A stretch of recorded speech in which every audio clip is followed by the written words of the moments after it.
నాకు 4 years బ్యాకే ఒక చెల్లి ఉండేది, చనిపోయింది. ఒక చండాలమైన ప్రశ్న అడుగుతాను, మొత్తం ఎంత సంపాదించావమ్మా దాని ద్వారా? రాఖీ కడదామని వెళ్తే నువ్వు నా ఇంట్లో అడుగు పెట్టద్దు, పెడితే కిరోసిన్ పోసుకొని చనిపోతానన్నారు. పాము కాటికి తండ్రి చనిపోయాడు, 2 సంవత్సరాలు తిరక్క ముందే తల్లి చనిపోయింది అనేటటువంటి మాట చెప్తున్నప్పుడు అమ్మ ఏమైనా కంటతడి పెట్టుకుంటుందేమో అని ఆలోచించారు. మీ చెల్లి ఇలాంటి పనులు చేస్తుంది అని చెప్పారు. సొంత నా ఫ్రెండ్సే ఏరా దగ్గరుండి నువ్వు బిజినెస్ చేపిస్తున్నావా నీ చెల్లి చేత అని అడిగారు. ఏ అమ్మాయి ఏమైనా అబ్బాయిల గురించి పరితపించేటటువంటి మనస్తత్వమా? అబ్బాయిల వెనకట్లు పడి 10 రిలేషన్షిప్ పెట్టుకునే చెల్లి గురించి నువ్వు మాట్లాడుతున్నావు? అన్నయ్య సార్ మధ్యలో ఎవరు మాట్లాడదు సార్, ప్లీజ్ సార్. నేను ఫోన్ పెట్టేసినా, నేను నీ ఇంటికి వస్తా. తను తప్పు చేయలేదు, నన్ను చంపేసింది అంతే. చంపేయన్నయ్య, కానీ నేను ఇలా ఉండలేకపోతున్నానన్నయ్య. తన కన్నీటితో నీ కాళ్ళు కడుగుతోందమ్మా. మనోజ్ నీకు పుణ్యం ఉంటుందిరా తమ్ముడు. నేను ఒకే మాట నేను చెప్తున్నా, ఒకే మాట. నీకన్నా పెద్దదానిగా నేను ఒక అక్కగా చెప్తున్నాను, విను మనోజ్. సాధారణంగా పెద్దవాళ్ళు ఒక సామెత చెప్తారు, ఈ రోజు పోతే రేపటికి రెండో రోజు అని. మేము ఇంతకు ముందు డీల్ చేసినటువంటి కేసెస్ లాంటిది కాదు. నాకు వద్దు సార్. మనోజ్ నేను వదలను. ఎక్కడ కూడా అమ్మాయి నీ గురించి ఒక్క డిస్రెస్పెక్ట్ఫుల్ వర్డ్ చెప్పలేదు తెలుసా? నన్ను క్షమించన్నయ్య. మాట్లాడదు. ఇప్పుడు మీరు ఏం చేయాలనుకుంటున్నారో నాకు తెలియదు, కలపాలనుకుంటున్నారేమో నాకు తెలియదు. ఏవిస్ హాస్పిటల్ సమర్పించు అందమైన జీవితం కార్యక్రమానికి స్వాగతం. నమస్తే కళ్యాణ్ గారు. నమస్తే అండి. అన్నా చెల్లెళ్ళ ఇష్యూ అండి. చెల్లి మనల్ని కాంటాక్ట్ చేసింది. ఒక 4 ఏళ్ల నుంచి వాళ్ళ అన్నయ్య తనతో మాట్లాడట్లా, కనీసం ఫోన్లో కూడా తను అంటే తిని ఈ అమ్మాయి నెంబర్ చూడగానే కట్ చేస్తున్నాడట. ఆ అమ్మాయి చాలా బాధపడుతోందండి. ఒక్కసారి మీరు మాట్లాడండి మేడం, కళ్యాణ్ గారితో మాట్లాడించండి, అన్నయ్య మనసు ఏమన్నా మారుతుందేమో అన్నట్టుగా తను మనకి మెయిల్ చేసింది. అమ్మాయి పేరు శ్వేత. ఓకేనా, కాల్ చేస్తానండి. ఇంకేం వివరాలు పెట్టలే కదమ్మా? అంటే కొంత పెట్టింది, అది నేను రివీల్ చేయటం కన్నా మీరు మాట్లాడితేనే బాగుంటుంది కళ్యాణ్ గారు. తప్పకుండా. హలో శ్వేత అండి. అవును మేడం, మీరెవరు? నేను జయానండి, అందమైన జీవితం ప్రోగ్రామ్ నుంచి కాల్ చేస్తా ఉన్నాను, సుమన్ టీవీ. నమస్తే మేడం. నమస్తే శ్వేత, బాగున్నావమ్మా? బాగున్నాను మేడం. ఓకే, నాతో పాటు డాక్టర్ కళ్యాణ్ చక్రవర్తి గారు కూడా ఉన్నారు. మరి నువ్వు మెయిల్లో పెట్టిన విషయం డీటెయిల్డ్గా డాక్టర్ గారికి చెప్పు. రైట్, ఒక్కసారి మాట్లాడతల్లి. శ్వేత, గుడ్ ఆఫ్టర్నూన్ అమ్మా. Good afternoon sir. చెప్పు నాన్న, సమస్య ఏంటి? ఏదో మీ బ్రదర్ గురించి ఏదో అని రాసావు. సార్ యాక్చువల్లీ చిన్నప్పుడే మా నాన్న పొలం పనికి వెళ్తూ అక్కడ పాము కాటికి చనిపోయారు సార్. అప్పుడు అమ్మ అన్నయ్య నన్ను పెంచుతూ ఉన్నారు సార్. మా అమ్మ కూడా కొన్ని రోజులు మా నాన్న చనిపోయిన తర్వాత చనిపోయారు సార్. అయ్యో.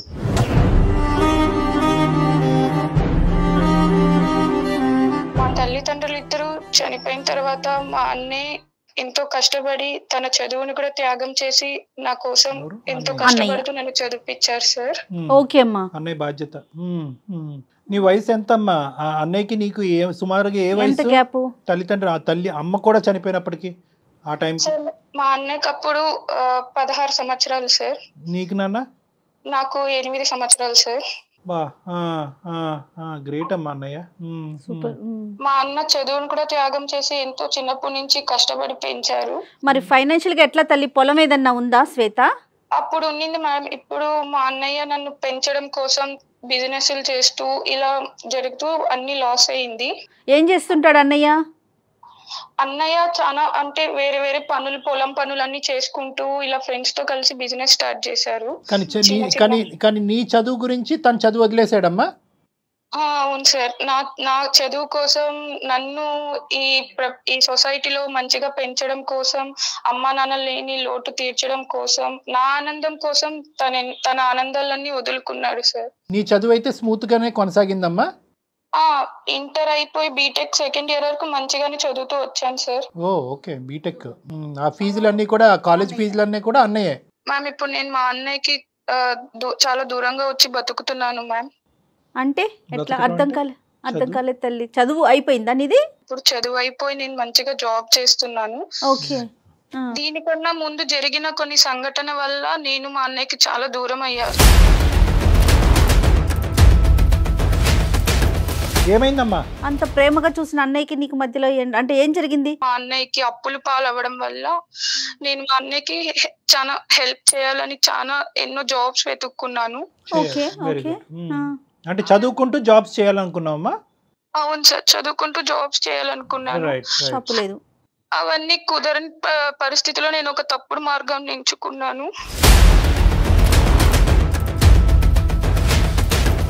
అంటే ఏంటమ్మా? అది కాల్ గర్ల్ గా నేను పని చేయాలనుకున్నాను సార్.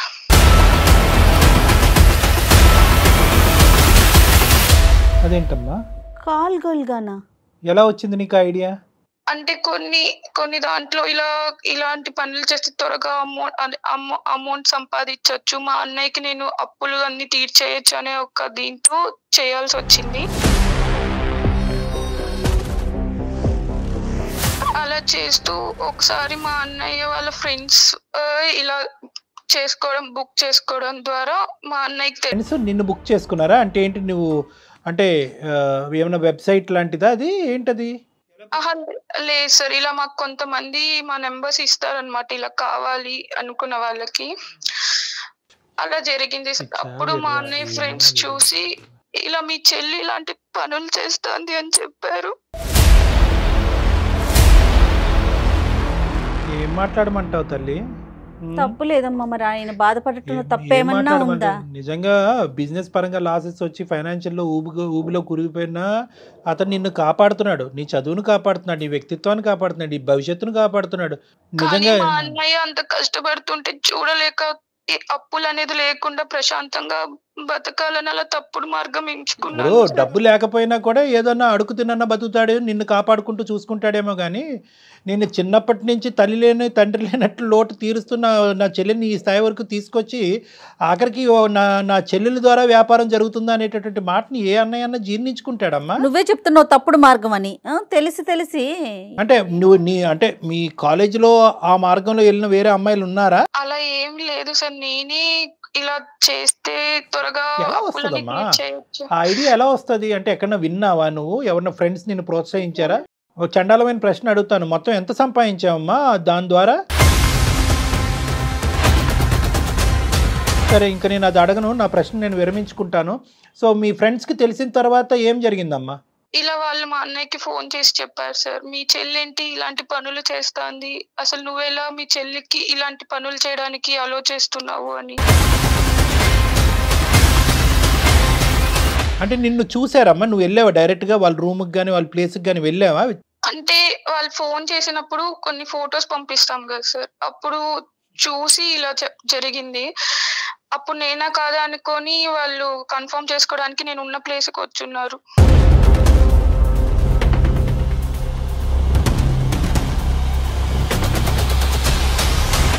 తల్లి ఏం మాట్లాడాలో అర్థం కావట్లేదు బంగారు తల్లి. ఏమమ్మా ఇదంతానే, ఇంత చండాలమా?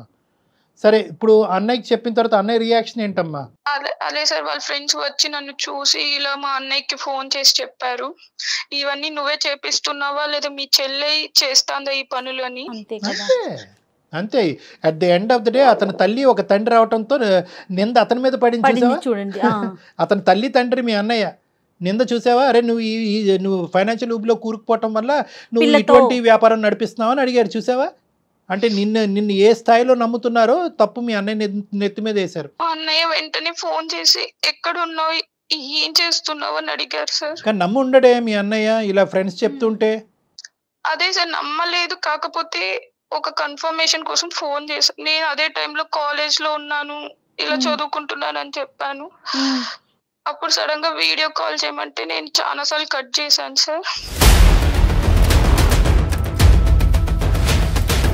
అప్పుడు మా అన్నయ్య డైరెక్ట్ గా ఇట్లా వచ్చి చూసేసరికి ఆ రోజు నుంచి ఇప్పటి వరకు నాతో మాట్లాడటం లేదు. అంటే మాట తెగిపోయింది, బంధం తెగిపోయింది, ఆర్థిక సహాయం అన్ని తెగిపోయినాయమ్మా ఇంకా అక్కడితో? అక్కడితో తెగిపోయింది సార్. ఇప్పుడు ఏం చెప్పమంటావు మాకు? ఏ విధంగా ఏ అన్నయ్య మనసు మాత్రం చల్లారుతుంది? అలా కాదు సార్, 4 సంవత్సరాల నుంచి నేను మా అన్నయ్యతో మాట్లాడడానికి రాఖీ పండగ రోజు కూడా వెళ్ళాను. ఆ రోజు కూడా నేను మా అన్నయ్యకి ఇట్లా రాఖీ కడదామని వెళ్తే, నువ్వు నా ఇంట్లో అడుగు పెట్టద్దు, పెడితే కిరోసిన్ పోసుకొని చనిపోతానన్నారు సార్.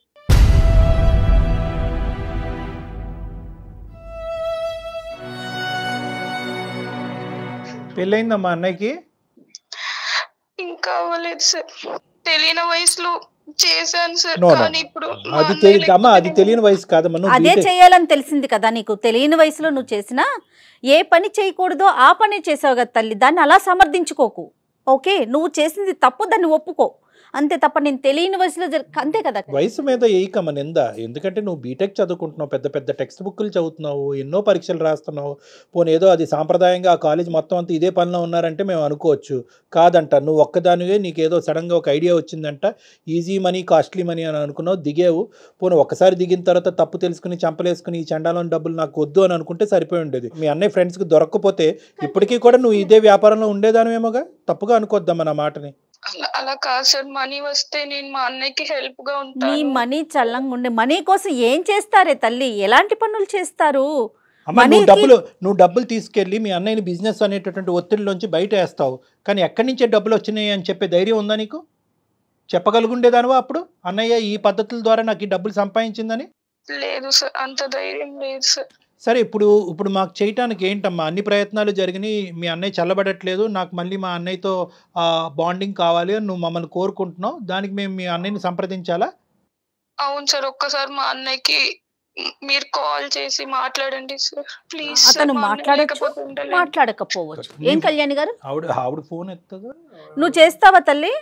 ఫోన్ చేస్తావా? శ్వేత, నా నెంబర్ తెలిస్తే అసలు మాట కట్ చేసేస్తారు మేడం. ఒక్కసారి నేను మీకు నెంబర్ పెట్టాను కదా మ్యామ్, దాంట్లో నుంచి మీరే ట్రై చేయండి ప్లీజ్ మ్యామ్. సరేనా, ట్రై చేస్తారు. కానీ కళ్యాణ్ గారు చెప్పండి, అంటే తను పాజిటివ్ గా తీసుకోవచ్చు, తీసుకోకపోవచ్చు. ఇప్పుడు ఏంటంటే 2 things అమ్మా. ఒకటి, అతను యాక్సెప్ట్ చేసి అన్ని అర్థం చేసుకుని దయదలిచి క్షమించి ముందుకు వస్తే అది ఒక ఎత్తు. నువ్వు అన్న కోరిక ఫలిస్తుంది, అందమైన జీవితం ద్వారా మీ అందరం చాలా హ్యాపీగా ఉంటాం. ఒకప్పుడు ఫలించకపోతే కనుక ఇప్పుడున్న పరిస్థితే కంటిన్యూ అవుతుంది. దానికి మించిన నష్టం అంటూ ఏమీ జరగదు. అంటే అతని పని అతను చూసుకుంటాడు, నీ పని నువ్వు చేసుకోవాలి. అర్థమైందమ్మా? అలా కాదు సార్, మీరే ఎలా అయినా మాట్లాడించారు. మా అన్నయ్య లేకపోతే నేను బ్రతుకున్న శవం లాగా. Oh no no no no, అది కాదులే అమ్మా. బేసికలీ ఏంటంటే ఒక్కొక్క వ్యక్తికి ఒక్కొక్క కష్టం ఉంటుందమ్మా, ఒక్కొక్క ఆలోచన శైలి ఉంటుంది. దాన్ని బలవంతంగా మనం ఉంచేసి అనేటటువంటి చేయకూడదు. ఇంకా నుంచి నా లైఫ్ లో ఎటువంటి మంచి శుభకార్యాలు జరగాలన్నా మా అన్న చేతుల మీద జరగాలి. రైట్, అదే అర్థమైంది అమ్మ. ఒక ఆడపిల్లకి అది మినిమం కోరిక. తల్లిదండ్రులు లేనప్పుడు అన్నయ్య ముందుకు రావాలి. ఆ అన్నయ్య మనసు కాస్త ఈ విధంగా గాయపడింది. చూద్దాం అమ్మ, మనం ఏ విధంగా దాన్ని రెక్టిఫై చేయగలమో చూద్దాము. ఒక ప్రయత్నం అయితే చేద్దాం.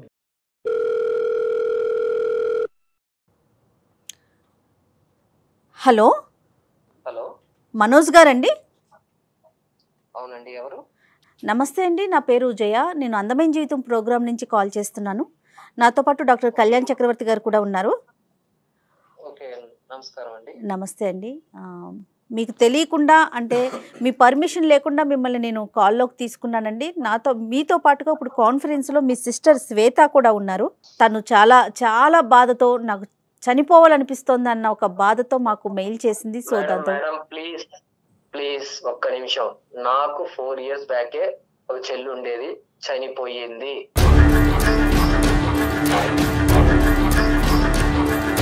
మనోజ్ గారు, మీ బాధను మేము అర్థం చేసుకుంటామండి, ఖచ్చితంగా అర్థమవుతుంది. మనోజ్, నమస్కారం సార్. నమస్తే మనోజ్. ఇక్కడ 2 things నాన్న.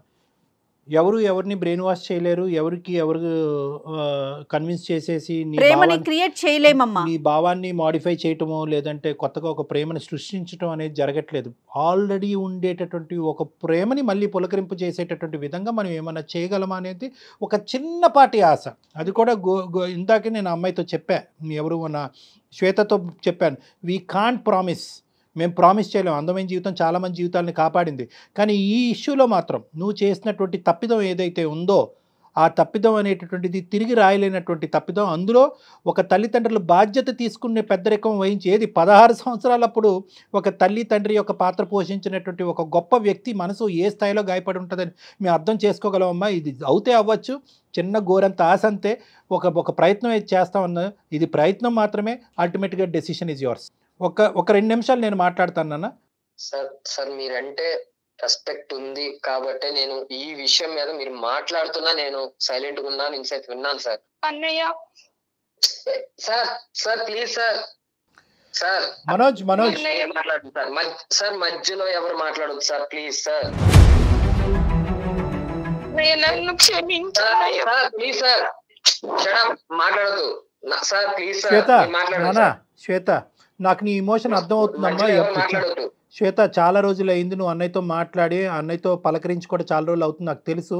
కానీ అతను మనసులో ఉండేటటువంటి వేదన ఒక్కసారి బయటకు రానివి, తర్వాత నువ్వు ఎప్పుడు మాట్లాడాలన్నది నేను చెప్తాను. చెప్పు మనోజ్, ఏమని చెప్పాలనుకుంటున్నారు? సార్ వద్దు సార్, నాకు అసలు ఎవరు లేరు సార్, అంతే.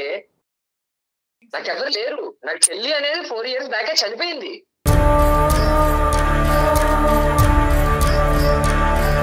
నాకు ఎవరు లేరు, నేను ఒంటరి వాడిని.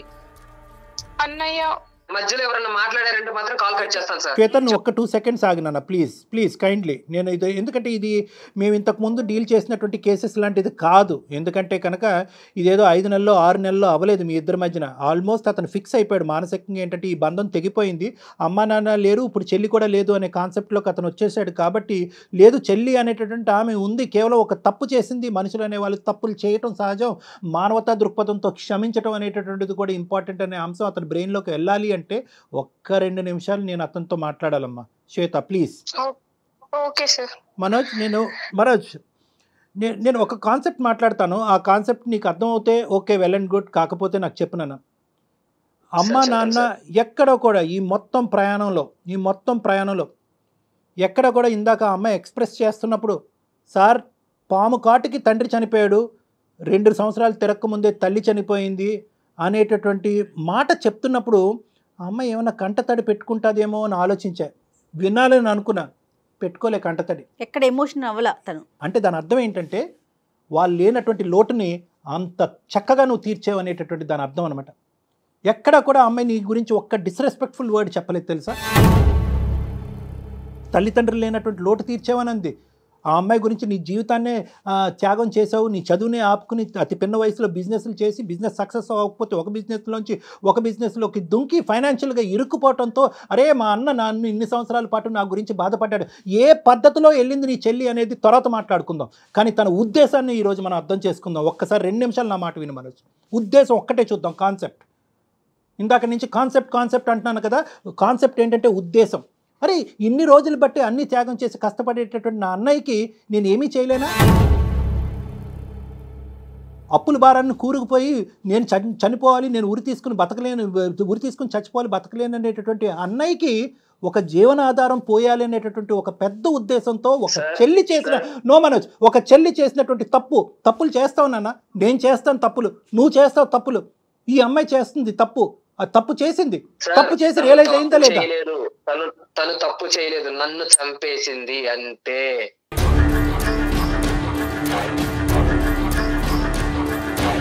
నాకు తెలుసు సార్, నా జీవితాన్ని వదిలేసుకున్నా నేను తన కోసం.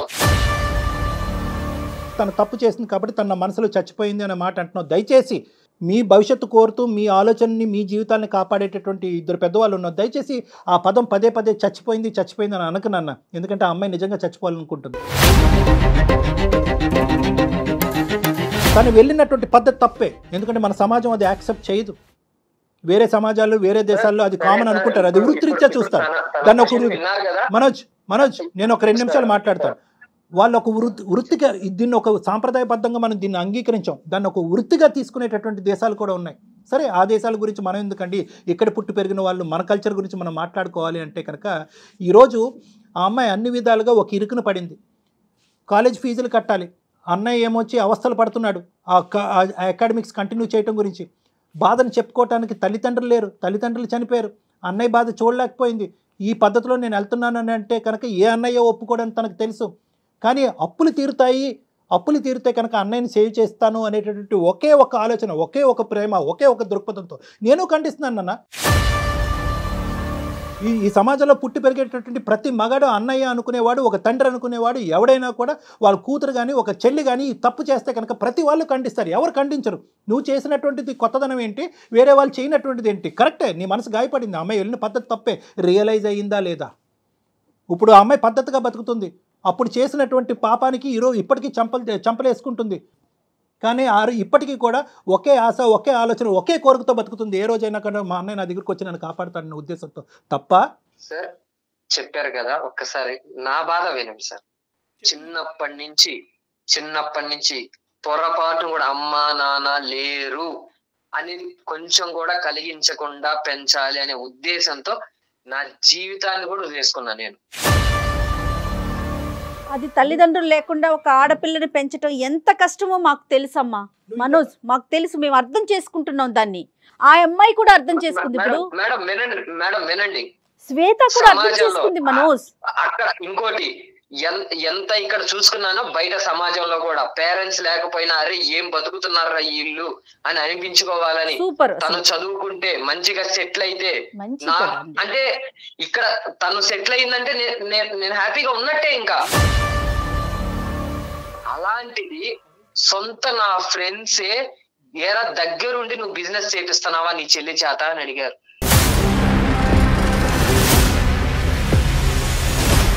ఏం చేయాలనుకుంటున్నారో నాకు తెలియదు, కలపాలనుకుంటున్నారేమో నాకు జీవితం అలవాటు అయిపోయింది, ఆడవాళ్ళ నమ్మకం లేదు. కమింగ్ టు ద పాయింట్, నువ్వు కూడా ఎంత క్షోభలో ఉండుంటావు. ఎందుకంటే అల్లారు ముద్దుగా పెంచుకున్నటువంటి నీ చెల్లెల్ని ఆల్మోస్ట్ నీ కూతురు చెల్లెలు తల్లి అన్ని ఆ అమ్మాయి అనుకున్నట్టుగా ఒక ఆడదానికి చూసుకున్నావు. నేను ఎక్కడా కూడా నీ క్రెడిట్, నువ్వు చేసినటువంటి త్యాగాలు ఎక్కడ కూడా చిన్నగా చేయట్లే. నేను ఎక్కడగా చిన్నగా చూడాలి అని అనుకోవట్లేదు. దానికి ఎంత స్థాయి పదాలు వాడినా కూడా తక్కువే అన్నట్టు నాకు అనిపిస్తుంది. ఒకటి, ఇప్పుడు నువ్వు చెప్పావు కదా, నేను ఇంత కష్టపడ్డాను, పరువుని ఇంత నమ్ముకున్నాను, నా చెల్లెల గురించి ఇంత త్యాగం చేసుకున్నాను, మాట పడకూడదు అనుకున్నాను. ఏ మాట అయితే పడకూడదు అనుకున్నాను అదే నా ప్రాణ స్నేహితుల దగ్గర నుంచి నీ చెల్లి ద్వారా వ్యాపారం చేయిస్తున్నావురా అనే మాట వినవలసి వచ్చింది సార్. ఆ రోజే నేను చచ్చిపోయానని అన్నావు కదా. ఈ డిస్క్రిప్షను ఆ అమ్మాయి కూడా నీకంటే బాగా చెప్పింది. అంటే ఏంటంటే ఎక్కడా కూడా ఆ అమ్మాయి కానీ, ఈ సమాజం కానీ, మీ బంధువులు కానీ ఎవరు కూడా నువ్వు చేసినటువంటి త్యాగాన్ని తక్కువ చేసి చూడట్లేదు. కానీ అన్ని త్యాగాల కంటే పెద్ద త్యాగం ఏదైనా ఉందంటే కనుక అది క్షమాగుణం. Please correct, try and understand this. 100% Kalyan garu, ఇప్పుడు వరకు నువ్వు చేసింది ఒకెత్తు, ఇప్పుడు చేయబోయేది ఒకెత్తు. నీ మనస్సాక్షిమే చెయ్యేసి చెప్పు. దినదిన గండం నూరేళ్ళ ఆయుష్లా బతకలేదా ఈ 4 సంవత్సరాల పాటు? నీ చెల్లిని దూరం చేసుకుని ఎక్కడుందో, ఏం చేస్తుందో, ఎలా ఉందో అనే బాధతో బతకలేదా నువ్వు? మీ తల్లిదండ్రులు గుర్తు రాలేదా నీకు? తప్పు చేసి రియలైజ్ అయిందా లేదా? తప్పు చేయటం వెనకతలో ఉన్న ఉద్దేశం ఏంటి అంటే నేను అది సమర్థిస్తున్నట్టు కాదు, ఆ అమ్మాయి చేసిన తప్పే. చెయ్యకూడదు తప్పు చేసిన తర్వాత మనం వెనక కోట్లు వేసినా గానీ, కష్టపడి చేసినా గానీ ఆ కష్టాన్ని గుర్తించారు సార్. ఇది అలాగే వచ్చిందని అంటారు. సమాజం కోసం తన ఆలోచన అంతా సమాజం కోసం, పరువు పోయిందనే ఆలోచిస్తున్నాడు. నా కోసం మీరు ఇంత ప్రయత్నిస్తున్నారు, నేను కాదన్న సార్. కాకపోతే నాకు వద్దు సార్, నేను వదలను మనోజ్, నేను వదలను. ఫ్రెండ్స్ లో చూపించుకోలేక ప్లేస్ లో నేను అక్కడ ఉండట్లేదు సార్. నేను ఫోన్ పెట్టేసినా నేను నీ ఇంటికి వస్తా. ఎందుకు అంటే కనుక ఇక్కడ సమన్వయం ఏదన్నా ఒక చక్కటి న్యాయం, దైవ న్యాయం ఏదన్నా, దేవుడు కూడా కావాలనుకునేటువంటి న్యాయం ఏదన్నా ఉందంటే కనుక మీ అన్న చెల్లెలు బంధం ఉండాలి. ఎందుకంటే ఈ ప్రపంచంలో నీకే అమ్మాయి తప్ప ఎవరు లేరు, ఆ అమ్మాయికి నువ్వు తప్ప ఎవరు లేరు. మిమ్మల్ని ఇద్దరిని కలపకపోతే కనుక మా ప్రోగ్రామే వేస్ట్. నిజంగా నేను చెప్తున్నాను ఈరోజు ఈ మాట. మీరు వస్తానంటున్నారు, హ్యాపీగా రిసీవ్ చేసుకుంటా. థ్యాంక్ యూ సో మచ్ అండి, మమ్మల్ని రిసీవ్ చేసుకుంటున్నందుకు thank you so much. But మీరు సమాజం కోసం ఆలోచిస్తున్నారా, లేకపోతే మీ మనసుకు పడ్డ గాయం కోసం ఆలోచిస్తున్నారా? సమాజం ఎలా తీసుకుంటుందో, ఈ డబ్బు సంపాదన అంతా కూడా అలానే వచ్చింది అని ఆలోచిస్తున్నారా? అనుకుంటదని ఇప్పుడైతే మెంటల్ గా నాకు ఎవరు లేరు, నేను ఒంటరి వాడిని అని ఫిక్స్ అయిపోయాను మేడం. నాకు వద్దు మేడం ఇప్పుడు ఈ టైంలో మళ్ళీ. తమ్ముడు నా మాట వినరా బాబు. తమ్ముడు మనోజ్ నీకు పుణ్యం ఉంటుందిరా తమ్ముడు. నేను ఒకే మాట నేను చెప్తున్నాను, ఒకే మాట. ఒక 2 నిమిషాలు ఇప్పుడు వరకు మాట్లాడనివ్వద్దు అనేటటువంటి మీ చెల్లిని మాట్లాడి అట్లీస్ట్ తన మనోవేదన ఇప్పుడుకొచ్చి ఎవరికి చెప్పుకునే సబ్జెక్ట్ కాదు ఇది. నో నువ్వు అలా అనకూడదు. నీ చెల్లెలు ఇప్పుడు వరకు తను తప్పును తెలుసుకుంది, ప్రతిరోజు బాధపడుతూనే ఉంది. ఈరోజు కష్టపడి ఒక చక్కటి ఉద్యోగం చేసుకుంటూ తన కాళ్ళ మీద తను నిలబడింది. ఆ ఆలోచన గురించి పదే పదే ఆలోచిస్తూ ప్రతి క్షణం ఏ రోజైనా ఈ రోజైనా రేపైనా ఎప్పటికైనా కూడా నా అన్నయ్య నా దగ్గరకు వస్తాడని ఆశతో బతికేటటువంటి అమ్మాయిని కేవలం ఒక 2 నిమిషాలు మాట్లాడిన వాళ్ళ నీలో ఒక మానవత్వం ఉందిగా, ప్లీజ్ అమ్మాయిని ఒకసారి మాట్లాడి. నీకన్నా పెద్దదానిగా నేను ఒక అక్కగా చెప్తున్నాను విను మనోజ్. సాధారణంగా పెద్దవాళ్ళు ఒక సామెత చెప్తారు, ఈ రోజు పోతే రేపటికి రెండో రోజు అని. వినే ఉంటావు నువ్వు కూడా, ఆ బాధను కూడా ఫేస్ చేసావు. రేపటి గురించి కాదు, దయచేసి దీన్ని మనసులో పెట్టుకో. నేను ఎందుకు చెప్తున్నానో ఒక్కసారి విను. తను చేసింది చాలా పెద్ద తప్పు, ఎవరూ యాక్సెప్ట్ చేయం. కానీ ఒక్కసారి నువ్వు తన బాధ ఏంటో ఒక్కసారి విను ప్లీజ్. ఇది మా పర్సనల్ రిక్వెస్ట్ అనుకో, నేను డాక్టర్ కళ్యాణ్ గారు. అంటే basically what ever the change has to be a permanent change అని అన్న. ఈ రోజు మేమేదో బలంతో పెడుతున్నటువంటి ఉద్దేశం కాదు. నేను చాలా ఇమోషనల్గా మాట్లాడతాను, గట్టిగా మాట్లాడతాను, మనసులో భావాన్ని స్ట్రైట్ ఫార్వర్డ్గా వ్యక్తపరుస్తాను. ఇక్కడ ఎందుకంటే నాకు క్లారిటీ ఉంది నాన్న. ఓకే నువ్వేరో మీరు నా స్థానంలో నిలబడి ఆలోచించండి సార్ అంటే కరెక్టే. ఎవరి స్థానాన్ని ఎవరు చెప్పలేరు. నీ ఆలోచన నీది, నీ వ్యక్తిత్వం నీది. కానీ at the end of the day మనందరినీ కలిపేటటువంటి ఒక మానవతా దృక్పథం అనే ఒక యాంగిల్ ఉంటుంది, ఒక బ్లడ్ రిలేషన్, అదంతా కూడా మనందరినీ కలుపుతుంది అనమాట. ఎక్కడో ఒక చిన్న జాలి, ఒక దయ. నేను చెప్పాలా మీ చెల్లి గురించి? మీ చెల్లిని నువ్వు చిన్నప్పటి నుంచి ప్రేమించినటువంటిది మీ చెల్లి యొక్క వ్యక్తిత్వం గురించి నేను చెప్పాలా? ఏ అమ్మాయి ఏమన్నా అబ్బాయిల గురించి పరితపించేటటువంటి మనస్తత్వమా? అబ్బాయిల వెనకట్లు పడి 10 రిలేషన్షిప్ పెట్టుకునే చెల్లి గురించా నువ్వు మాట్లాడుతున్నావు? కేవలం ఏంటంటే ఒక 10 రూపాయల గురించి ఆశపడి ఆ 10 రూపాయలు తన తిని తందనాలు ఆడటం గురించి కాదు, ఆ 10 రూపాయల గురించి నిన్ను ఊబిలోంచి బయటకు వేయటం గురించి ఒక పరితపించేటటువంటి ఒక మానవతా మూర్తి. అంటే ఆ మానవతా కోణం నుంచి ఒక్కసారి ఆలోచించరాను. ఇంకొకటి నేను చెప్తున్నా, నువ్వు ఇప్పటి వరకు ఇదే కోణం మీద ఎందుకు నిలబడ్డావు, ఇదే ప్లాట్ఫామ్ మీద ఎందుకు నిలబడ్డావు అంటే కనుక ఇప్పటి వరకు ఆ అమ్మాయి వాయిస్, ఆ అమ్మాయి ఇమోషను, ఆ అమ్మాయి టోను వినటానికి నువ్వు రెడీగా లేవు. అమ్మా శ్వేత, ఒక్కసారి మీ బ్రదర్తో మాట్లాడినన్నా. హలో అన్నయ్య. చెప్పు అన్నయ్య ప్లీజ్ అన్నయ్య, కాల్ కట్ చేయొద్దు అన్నయ్య.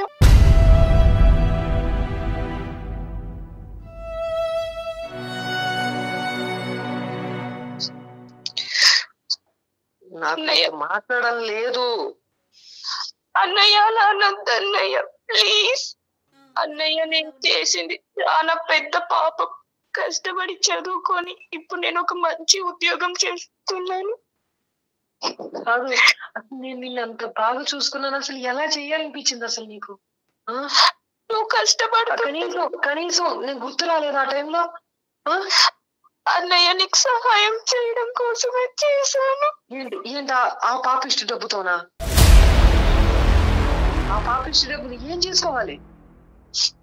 తప్పైపోయింది అన్నయ్య, ఇప్పటికన్నా క్షమించు ప్లీజ్. తన కన్నీటితో నీ కాళ్ళు కడుగుతోందమ్మా. మనోజ్ ప్లీజ్ ఒక్కసారి ఆలోచించు. నువ్వు అసలు డాక్టర్ గారు అన్నట్లుగా మేమెవరో మీ ఇద్దరి మధ్యలో, అన్నా చెల్లెల మధ్యలో చెల్లి గురించి చెప్తానుకో, లేకపోతే అన్న గురించి చెప్తాకో, మేమెవరు అమ్మా? దెబ్బ తగిలితేనే తట్టుకోలేను అలా ఊహించుకొని నీ బాధ తప్పే లేదు. అసలు అన్నయ్య ప్లీజ్ అన్నయ్య, ఒక్కసారి క్షమించన్నయ్య. మనోజ్ అందుగురించే మనోజ్ ఇన్ని రోజులు బట్టి ఆ అమ్మాయి బాధ ఆ అమ్మాయి మనసులో ఉంది, నీ బాధ నీ మనసులో ఉంది. మీరిద్దరు ఎదురుబెదురు కూర్చుని కొంతవరకు మనసు విప్పి మాట్లాడుకుని ఉంటే కనుక ఇంకో విధంగా ఉంటుంది. సరే, నువ్వు చాలా ఎథికల్ అండ్ సెంటిమెంటల్ పర్సన్, నీకు వాల్యూ సిస్టమ్స్ ఎక్కువ ఉన్నాయి కాబట్టి నువ్వు అమ్మాయిని ఎప్పుడైతే తప్పు అనే పదం విన్నావో, ప్రత్యేకంగా నీ ప్రాణ స్నేహితుల దగ్గర విన్నావు, అక్కడి నుంచి అక్కడ కట్ చేసేసావు. నేను ఇప్పుడు ఏమని చెప్తున్నానంటే, నువ్వు ఒకే పదం అన్నావు ఇందాక, నాకు అర్థం కావట్లేదు సార్ అని చెప్పి. మీకు అర్థం కాలేనప్పుడే మాలాంటి వాళ్ళు. సో నేనేమంటున్నానంటే ఇద్దరు ఒక్క నిమిషం సార్, అన్నయ్య కావాలంటే నన్ను చంపే అన్నయ్య.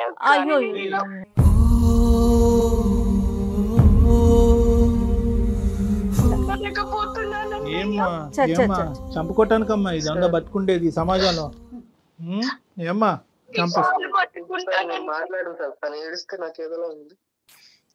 అదే ప్రేమ అంటే మా మనోజ్, ఇదే ప్రేమ. లేదు నాన్న, నేను ఒకే మాట చెప్తున్నాను మనోజ్, నీ మనసులో ఇప్పటికీ కూడా ప్రేమ దాగుంది. ఈరోజు ఈ అమ్మాయి తన బాధతో మాకు ఫోన్ చేసింది, నువ్వు నీ బాధతో ఎవరికి చెప్పుకోలేకపోయావు. ఇప్పటికైనా కూడా మీ ఇద్దరిలో ఒక ఆలోచన వచ్చింది అని నాకు అనిపిస్తుంది. ఒకరినొకరు క్షమించుకుంటూ ముందుకెళ్ళాలి. ఎందుకంటే ఆ అమ్మాయి ఏమంటుందంటే గతం గత, ఏదైతే పోయిందో అది పోయింది సార్. నేను చేసినటువంటి పాపానికి, నేను చేసినటువంటి పాడు పనికి నేను శిక్ష అనుభవించాను. ఇక ముందైనా కూడా నేను బ్రతుకుండాలంటే నా జీవితంలో ఒక ఆడపిల్లగా కొన్ని కార్యక్రమాలు ఉన్నాయి. ఆ కార్యక్రమాలు పెద్ద దిక్కు మా అన్నయ్య ముందుకొచ్చి చేయాలని చెప్పి ఒక చిన్న కోరిక. కార్యక్రమాల కన్నా కూడా కళ్యాణ్ గారు ముందు తల్లి తండ్రి తానే కదా. At the end of the day concept ఏంటి? ఇద్దరి మధ్యన ప్రేమ ఉంది, ఒకరికొకరు త్యాగం చేసుకున్నారు అనేటటువంటి ఆలోచన. ఎటొచ్చి తను వెళ్ళిన పద్ధతి తప్పు, నువ్వు వెళ్ళినటువంటి పద్ధతి కరెక్ట్. తన తప్పు తెలుసుకుంది కాబట్టి ఈ బాధను ఇక్కడితో ఆపేద్దాం, మనం ఈ గొడవను ఇక్కడితో ఆపేద్దాం. మీ ఇద్దరు మళ్ళీ మీ బంధం మళ్ళీ ఇది అవ్వాలి, మళ్ళీ బాండ్ అవ్వాలి, మళ్ళీ హ్యాపీగా ఉండాలి. నీ చేతుల మీదుగా మీ చెల్లి యొక్క పెళ్లి జరగాలి. తన భవిష్యత్తు అంతా కూడా నీ చేతుల మీద నిలబడాలి. నీకు ఒక జీవితం ఏర్పడాలి, తనకు ఒక జీవితం ఏర్పడాలమ్మా. ఓకేనా మనోజ్? ఒకసారి కలవండి. నాకు ఇంకా మీ ఆలోచనలో చిన్న సందేహం ఉంది, కానీ మీరు సైలెంట్ అయ్యారు అంటే కనుక మీరు ఆలోచిస్తున్నారు అనేది నాకు ఒక నమ్మకం వచ్చింది. ఓకేనా మనోజ్? రండి శ్వేత, నువ్వు కూడా రామ్మా. నేను చెప్తాను, డేట్ అండ్ టైం చెప్తారు జయ గారు, అప్పుడు వచ్చి కలవండి. ప్లీజ్ సార్, మీ ముందరే క్షమించాలని చెప్పమనండి సార్. అదంతా ఇమీడియట్ గా ఆగమ్మా, కొంత టైం తీసుకొని. అట్లీస్ట్ ఇప్పుడు వరకు నువ్వు మాట్లాడటానికి కూడా అవకాశం ఇవ్వనటువంటి ఒక వ్యక్తి ఈ రోజు ఆలోచిస్తున్నాడు మాట్లాడకుండా. నా దగ్గరకు రండి, మీ ఇద్దరుని మనం మాట్లాడుకుందాం. ఏం తల్లి? తప్పకుండా వస్తాను sir. Thank you sir. Thank you madam. Thank you మా, థ్యాంక్ యూ. అంటే బంధానికి అట్లా ఎవరైనా సరే లొంగిపోవాల్సిందేనేమో కదా కళ్యాణ్? అంతే మేడం, అది లోపల ఉంది. రిలేషన్స్ కి బయట ఉన్న ఇమోషన్ మనం క్యాలిక్యులేట్ చేసుకుంటూ పోతే కష్టం మేడం. ఎందుకంటే ఎంత త్యాగం చేస్తే ఆ అబ్బాయి అంత ప్రేమగా చూసుకున్నాడు. సో లోపల ఎక్కడో ఉంది. దాన్ని ఏంటంటే ఆ అవమానంతో కప్పేశారన్నమాట. అవమానంతో ప్రత్యేకంగా ఫ్రెండ్స్ దగ్గర నుంచి వచ్చింది చూడండి, ఆ ఫ్రెండ్స్ ఎదుర్కొంటే తలెత్తుకోలేకుండా పరిస్థితి. ఆ అవమానం, అతను ఏంటంటే పరువుకి ఇంపార్టెన్స్ ఇచ్చే ఒక వ్యక్తిత్వం. అవే రిలేషన్స్. సూపర్ అండి, థ్యాంక్ యూ సో మచ్. నమస్తే. సుమన్ టీవీలో మీ పర్సనల్ అండ్ బిజినెస్ ప్రమోషన్స్ కోసం కింది నెంబర్కి కాంటాక్ట్ చేయండి.